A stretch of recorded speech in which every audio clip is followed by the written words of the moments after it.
بسم اللہ الرحمن الرحیم۔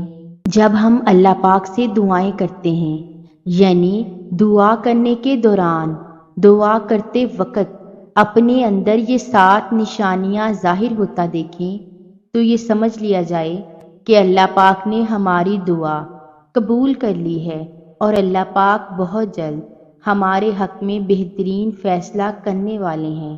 اب وہ 7 نشانیاں کون سی ہیں جو ہماری دعاؤں کی قبولیت کی علامت ہیں کہ جب ہم دعائیں کرتے ہیں تو کیسے سمجھا جائے کہ ہماری دعا قبول ہو چکی ہے، خدا کی بارگاہ میں سن لی گئی ہے؟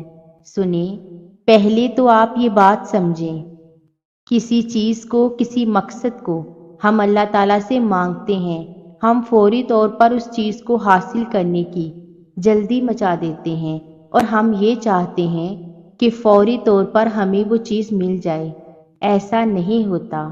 آپ حضرت یوسف علیہ السلام کا واقعہ اٹھا کر دیکھیں۔ بھائیوں نے انہیں کنویں میں ڈال دیا، انہوں نے اللہ پاک سے دعائیں کی اور ان کے والد محترم جو پیغمبر ہیں انہوں نے اللہ کی بارگاہ میں دعائیں کی اور مسلسل دعائیں کرتے رہے، اور ان دعاؤں کا نتیجہ کیا نکلا؟ حضرت یوسف علیہ السلام کو بادشاہ بنا دیا گیا، نبوت عطا فرمائی گئی۔ انہوں نے اللہ پاک سے مسلسل دعائیں کی اور اللہ پاک پر کامل یقین رکھا کہ میرا رب میرے لیے کافی ہے۔ اس طرح سے جو انسان اپنا مائنڈ سیٹ اللہ کے حکم کے مطابق کر لیتا ہے کہ جو کچھ بھی اس کے ساتھ ہو رہا ہے، یعنی جو نتیجہ نکلنا ہے وہ اللہ کا فیصلہ ہے اور اللہ کے فیصلے سے بڑھ کر کسی کا فیصلہ نہیں ہو سکتا، وہ میرے حق میں بہتر کرے گا، برا کر ہی نہیں سکتا۔ اگر یہ الفاظ زبان پر ہیں آپ کے تو یقین جانیں یہ خاص اللہ سے محبت کی علامت ہے۔ یہ ہوئی اللہ سے محبت کی پہلی علامت۔ اب وہ کون سی علامتیں ہیں جو یہ یقین دلاتی ہیں کہ دعا قبول ہو گئی ہے؟ جب ہم دعا کرتے وقت اپنے اندر سکون محسوس کرتے ہیں، ہر ایک دعا کو ڈیٹیل میں اللہ کو بتا رہے ہوتے ہیں اور ہر چیز اللہ کی مرضی سے ہوتی ہے، زبان پر لفظ بھی اللہ کی مرضی سے آتے ہیں، دل کو سکون پہنچ رہا ہوتا ہے، تو یقین جانیں دعا سنی جا رہی ہے، لازمی قبول ہوگی، اور جو مانگ رہے ہو وہ یقیناً اللہ پاک تمہیں دے گا۔ دوسری نشانی، جب بندہ جائے نماز پر بیٹھتا ہے، ہاتھ اٹھاتا ہے اور سوچے کہ بس میرے دل و دماغ میں اور کچھ نہیں ہے سوائے اللہ اور اس کے محبوب کی محبت کے، اور اس دوران جب دعائیں کر رہا ہے، یعنی دعا کرنے کے دوران، دعا کرتے وقت اگر بدن کے رونگٹے کھڑے ہو جائیں اور بدن میں ایک ہلکی سی کپ کپی طاری ہو جائے تو یہ قبولیت کی علامت ہے کہ اللہ پاک نے آپ کی دعا سنی ہے، قبول کر لی ہے۔ تیسری اور خاص نشانی جو اللہ پاک نے قرآن کی اس آیت سے ثابت کی ہے، سورہ روم میں اللہ پاک فرماتا ہے کہ ہم نے تمہارے جنس میں سے تمہارے جوڑے پیدا کیے تاکہ تم ان سے سکون حاصل کرو، یعنی جب ہم اللہ سے من پسند شخص کو حاصل کرنے کی دعا کر رہے ہوتے ہیں، اس وقت دعا کرتے کرتے ہماری آنکھوں سے آنسو نکل آئیں۔ اس موقع پر جب ہم دعائیں کر رہے ہیں، جب ہم اپنی حاجت اللہ کو بتا رہے ہیں، اتنا کھوئے ہوئے ہیں کہ خود کو معلوم نہیں، زاروں کی طرح رو رہے ہیں، تب جو آنسو نکلتے ہیں نا، اس وقت پروردگار بندے کو معاف کر چکا ہوتا ہے، اس کے گناہ معاف کر چکا ہوتا ہے۔ جو گناہ دعا کو قبول نہیں ہونے دیتے اس کے آڑے آتے ہیں۔ یاد رکھو، کچھ گناہ ایسے بھی ہوتے ہیں جو ہماری دعا کو قبول نہیں ہونے دیتے، رکاوٹ بنتے ہیں، اس وقت وہ گناہ اللہ معاف کر چکا ہوتا ہے، تبھی وہ آنسو خود بخود نکل رہے ہوتے ہیں اور آپ کو معلوم نہیں ہوتا۔ خاص قبولیت کی نشانی ہے۔ اس طرح دعا کرنے کے بعد نیک اور اچھے خواب کا آنا قبولیت کی نشانی ہے، اور وہ بے خبر نہیں ہے تم سے اور تمہارے معاملات سے۔ اللہ کو ایک ایک چیز کی خبر ہے، یعنی تمہارا رو کر تڑپ کر سب کچھ لا حاصل ناممکن نظر آنے کے باوجود بھی دعا مانگنا اللہ پاک دیکھ رہا ہے۔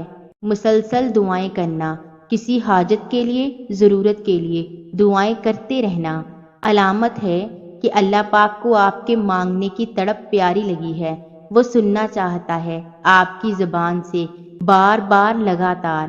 اس صورت میں یقیناً اللہ تعالیٰ وہ چیز اسے دے گا جو وہ چاہتا ہے۔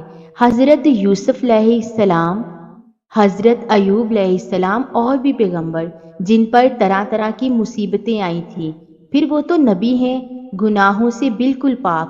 آپ میں کیا ہے؟ آپ کو کیا لگتا ہے کہ اللہ پاک ان کی دعا فوری طور پر قبول نہیں کر سکتے تھے؟ اللہ نے انہیں ہماری رہنمائی کے لیے مصیبتیں دیں تاکہ ہم اپنے اعلیٰ کو دیکھیں۔ انہوں نے طویل انتظار کیا، تب جا کر بہترین وقت پر دعا قبول ہوئی، جو دعاؤں کی قبولیت کا بہترین وقت ہوتا ہے۔ اس طرح سے قبولیت کا خاص وقت یعنی تہجد کا وقت، آنکھ کا کھل جانا، ہاتھوں کا اٹھنا اور یہ سوچنا کہ دعا کروں تو لازمی قبول ہوگی، پھر نماز کے لیے دل کا چاہنا، اور اس دوران یعنی دعا کرتے وقت دل کی جو کیفیت ہے وہ خود بخود بدل جاتی ہے، اور اس موقع پر انسان کو اللہ سے دعا کرنے میں جو مزہ، جو لذت آتی ہے کی مٹھاس، نشانیاں اس ہی کو محسوس ہوتی ہے جو دعا کر رہا ہوتا ہے، یہ عمل کر رہا ہوتا ہے۔ تہجد کے وقت جب پوری دنیا سو رہی ہوتی ہے، اس وقت جب آپ کو کوئی دیکھنے سننے والا نہ ہو سوائے رب کی ذات کے، سوچو تم اس وقت اللہ سے رو کے گڑ گڑا کر مانگ رہے ہو جو تمہیں اس سے چاہیے۔ اس سے بڑی قبولیت کی علامت اور کیا ہو سکتی ہے؟ ان میں سے کوئی بھی نشانی، علامت آپ اپنے اندر محسوس کرتے ہیں تو آپ خوش نصیب ہیں اور آپ کی دعا قبول ہو چکی ہے یا جلد قبول ہونے والی ہے۔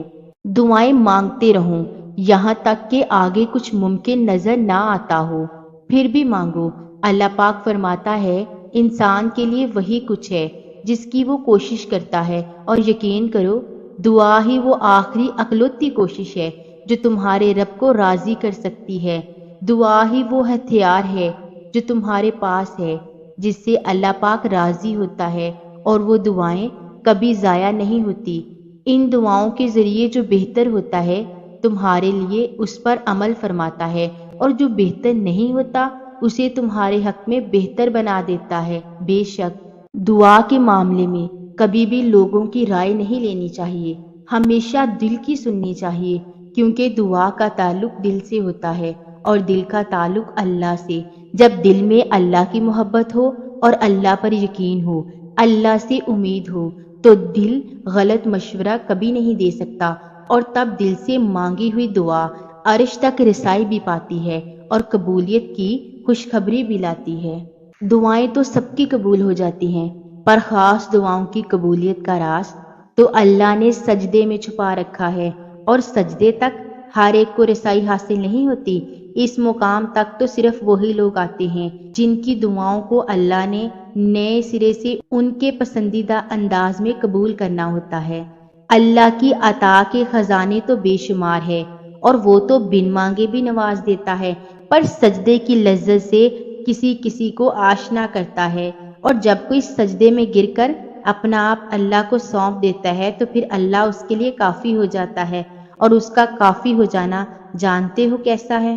تمہاری راہ میں آئی رکاوٹوں کی ہر چٹان کو وہ لمحوں میں گرا دیتا ہے، تمہارے چاہنے سے پہلے ہی تمہاری چاہ کو تمہارا مقدر بنا دیتا ہے، تمہارے دعا میں ہاتھ اٹھنے سے پہلے ہی دعاؤں کو قبول فرما لیتا ہے، تمہارے دکھ، درد، تکلیفیں وہ پہلے سجدے میں ہی سمیٹ لیتا ہے، اور تم پر اپنی رحمت کی چادر چڑھا دیتا ہے۔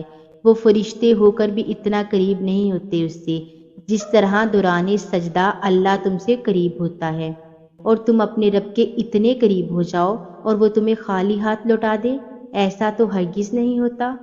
اور میری دل سے دعا ہے آپ سب کے لیے، اللہ پاک آپ سب کو شاد و آباد رکھے، اللہ پاک آپ سب کی جائز دلی حاجات کو پورا فرمائے، آمین ثم آمین۔ جو میرے بہن بھائی پریشان ہیں اللہ پاک ان سب کی پریشانیوں کو دور فرمائے اور سب کی دعاؤں کو قبول و منظور فرمائے، آمین ثم آمین۔ اگر آپ کو ویڈیو اچھی لگی ہے تو چینل کو سبسکرائب کر دیں اور ویڈیو کو لائک کر دیں۔ جزاک اللہ۔